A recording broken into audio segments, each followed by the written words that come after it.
Are you worried about people jumping in, hacking in, and disrupting your Zoom meeting? Today, I'm going to give you 4 tips to make sure that your Zoom meeting is protected and awesome. Let's get right into it. If you'd like more Zoom tips, click this link here for more great videos. The first tip that I have for your Zoom meeting is to use password protection. When you're setting up the meeting, there's going to be an option to enable a password.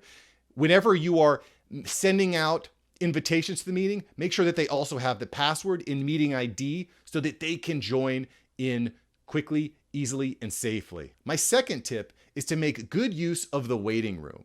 The waiting room is an amazing feature. What that means is that when someone joins your meeting, they're automatically placed in the waiting room. At that point, you will be alerted and have the option to either allow them to join the meeting or boot them immediately. This is so important because you don't need someone jumping into your meeting and just spamming a bunch of obscenities, loud music, nudity. You don't want that. Enable the waiting room and use it as a way to filter in guests. My third tip is to be very careful when sharing your meeting publicly. Look, anyone with the link in the password is going to be able to join your meeting. Be cautious when you're sharing your meeting information in a public venue.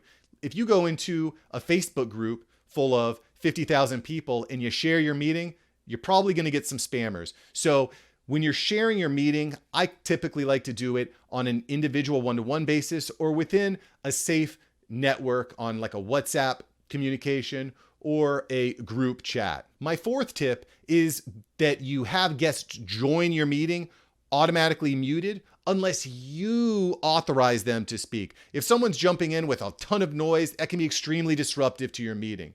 Have guests join muted, and then you can approve people to be unmuted. Lastly, I'm going to give you a bonus tip.